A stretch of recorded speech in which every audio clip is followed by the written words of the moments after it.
As students with disabilities make the journey from preschool to adulthood, educators and parents provide instruction to minimize the impact of disabilities and maximize the adult alternatives. These may include enhanced participation in vocational and leisure opportunities, improved self-determination, competence in literacy and numeracy, living skills, and social skills. Federal and state legislation provides clear direction. Educators must use effective strategies to ensure that students with disabilities have maximum opportunities. Fortunately, the required scientifically based research identifies several very practical and effective strategies. One of these strategies is the systematic instruction in sequential tasks, or chaining. Most activities of daily life are made up of actions performed in a definite order or sequence. A few examples are getting dressed, washing our hands, or using a computer. We refer to these as sequential tasks. Often, students can learn these tasks with an I do it, we do it, you do it progression. But frequently, these activities will need to be taught in a sequential and systematic way. When this is the case, our first step will be to construct a task analysis. This process is explained by Dr. Alan Hofmeister. Education exists to foster the intellectual, physical, and emotional growth of the individual. The concept of student growth demands that educators plan and deliver instruction using curriculum hierarchies. Each curriculum hierarchy requires a sequence, chain, or strand of curriculum tasks that move each child from ignorance to competence and confidence in each and every curriculum area. Be it teaching the student hand washing, interacting positively on the playground, reading with fluency and understanding, or multiplying fractions. Expert teachers move students through a chain or sequence of tasks. The process of creating this chain or sequence of instructional steps is known as a task analysis. The larger, more complex tasks are broken into a sequence of smaller steps or links in the chain. First, define what the student will demonstrate after completion of the task sequence. This will define the end product of the chain of tasks. A task analysis chain also needs a starting point. The most effective starting point will be the entering skills of the student. A gap between the entering skills of the student and the first skill in the chain generates instructional failure. Both the number and nature of tasks in the chain depend on the student response to instruction. It depends on the student response to instruction. If instruction is failing, by that we mean the student errors are unacceptable, then two types of refinements are needed. First, the tasks may be subdivided into subtasks. Second, increase instructional prompting. This prompting will vary with the nature of the task. After the sequential task has been analyzed and the baseline data is taken, the next step is to teach the skill systematically. The beginning point of the instruction needs to be determined. The sequence of the chain is always performed from the beginning to the end of the activity, but the point of instruction may vary. We may give more direct instruction, fade more prompts, and use more reinforcement at the beginning of the chain, the end of the chain, or throughout the chain. Regardless of the method, the student is always guided through the sequence of steps in a start-to-finish order. If we start with the first step in the chain as the point of instruction, our instructional strategy is referred to as a forward chain. If we start with the last step in the chain as the point of instruction and work backwards, we are using a backward chain strategy. If we teach all the unmastered steps throughout the chain, we are using a total task or whole task presentation. When a forward chaining strategy is used, the point of instruction and reinforcement begins with the first unmastered step in the chain and progresses to the last unmastered step. For example, if we are teaching a student to make a sandwich without visual prompts, we might remove the pictures at the beginning of the chain. We remove the first picture and complete the chain. That is, have the student make the sandwich. When that is mastered, we remove the second picture and complete the chain. Then the third, and so forth. Some tasks that are frequently taught using a forward chain may be hand washing, writing, or saying the student's full name, counting in sequence, or navigating to a site on the computer. In this example of hand washing, the student has learned all the steps except the last step of drying his hands. When a backward chain is used, the point of instruction and reinforcement begins with the last unmastered step in the chain and progresses to the first unmastered step. After the last step is mastered, instruction begins at the second to last step, then the third to last, etc. Backward chaining is sometimes preferred because the reinforcement always comes after the last step, making the reward more consistent and predictable than in other chaining strategies. Using the sandwich task again, we would go through the chain in start to finish order with the last picture removed. After the student can perform the last step without the last picture, we would also remove the next to last picture. Then also remove the third to last, and so forth. In this example, the teacher is using the program Eating and Drinking Skills to teach eating with a spoon with a backward chain. The student learns the last step of putting the food in her mouth, then bringing the spoon up to her mouth, and finally scooping the food. Backward and forward chains are frequently used in teaching academics.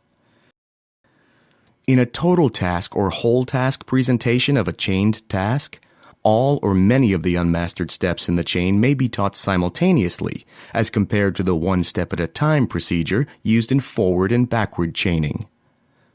Again, looking at the sandwich example, we might remove pictures anywhere throughout the sequence, and as the student's skill increases, slowly remove all the pictures. This method is most often used when the student has mastered most of the steps in the chain. It is frequently used in vocational and community instruction. Some examples of tasks often taught with a total task presentation may include shopping for groceries, vacuuming carpets, riding the bus, going through a cafeteria line, or the morning arrival in class routine. In all three types of chains, there are two skills being taught simultaneously. The correct formation of the individual steps, this is like the forming of the link, and the performance of the steps in the correct order. This is like the joining together of the links to form the chain. In our analogy, there are two forces that bend the metal to form the link and forge these links together: prompting and reinforcement. Both may be added to form the behavioral link. However, both must be faded out so the student does not become dependent on additional help and rewards. As the links or individual skills are formed, they must be joined together in the correct order. There are cues that occur naturally in the student's environment that help him understand what the next step is supposed to be. Often this cue will be the completion of the previous step. For example, in hand washing, leaving the bathroom stall is the cue for going to the sink, and going to the sink is the cue for turning on the water. This is another reason to use great caution in prompting. Instead of responding to the natural cue, the student may leave the bathroom stall and wait for the instructor's prompt to go to the sink. This puts an artificial link in the chain that may be very difficult to remove. It is essential that the steps in the chain are formed correctly and are cued by objects or events in the environment, not to the prompts given by the instructors. The term backstep was coined by Andy Bondi of Pyramid Educational Consultants and refers to the process of stopping the student at the point of error, going back or backstepping to the last correctly performed step in the sequence, and providing enough additional help for success of the previously failed step. In this example, the student makes an error in the lunch line. The instructor has the student go back to entering the lunch line and helps the student perform the step correctly. The instructor's goal is to help the student pay attention to the natural cue in the environment to determine the next step in the chain. The second way weak links can be introduced is by the failure to fade out prompts. While prompting is essential to the correct performance of the sequential task, it can be detrimental to the student's ultimate independence in the skill. A prompt is extra information that you provide to a student that helps them learn some skill. It is also meant to be temporary. The goal of prompting should be to help the student learn some skill so that they can then perform that skill independently. At some point, all students will need some form of prompting. Careful prompting is most important with students with moderate, severe, or profound disabilities. This is because these students are more at risk of becoming dependent on the assistance provided. There are lots of different types of prompting. Different methods are appropriate for different students and different situations. Verbal prompting is when spoken cues are given to a student that instruct a student to perform a certain activity. Verbal prompts are usually paired with other types of prompting, and it can be difficult to fade. The student must be able to understand and follow verbal instructions. Modeling is when the student copies the action of another person performing the desired behavior. The student must be able to imitate, and modeling is usually paired with other types of prompting.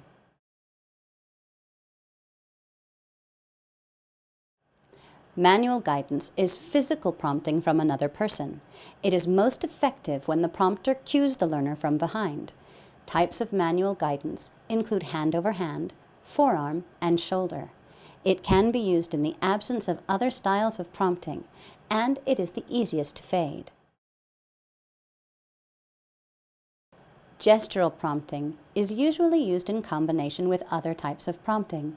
It is using some action to cue the learner, such as pointing, nodding, motioning, approving or disapproving looks. This form of prompting can be difficult to fade. Textual prompts are written forms of information or instructions. They include things like checklists, scripts, and pictures.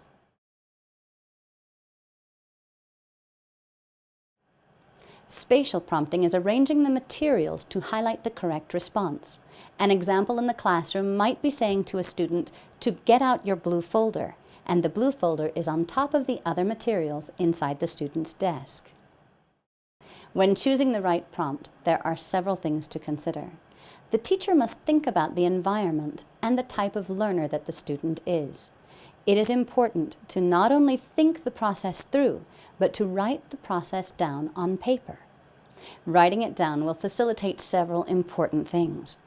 First, it will help all staff implement prompting procedures consistently and with fidelity. It will also help the teacher determine if the prompting procedure being used is working. Most importantly, it will help the teacher determine what the steps will be to fading the prompt that is being used. Prompting is only effective if it can be faded and eliminated over time. If it is necessary to continue to prompt a student to get them to complete some task, then it is additional support, not a prompt. Additional support is okay, and some students will need additional support to complete some tasks. But if it is a prompt, there must be a plan in place to fade it. Prompting should be designed to help students learn to respond to cues that occur in their natural environment. We answer the phone when it rings. Cues students need to respond to in the school environment include lining up from recess when the bell rings, instead of hearing the bell and only lining up when told to do so by a staff member. Another example would be having a timer set in the classroom to cue the student when some activity is ending. However, sometimes what happens is the timer only cues the teacher to tell the student to turn off the timer and transition to a different activity. Basically, the goal of all prompting should be to add enough information that the student can learn to do some skill independently. It is also to prompt a student in a manner that the prompt can then be faded. This is beneficial to everyone because the student is not as dependent on the teacher or staff, and gains independence for new skills.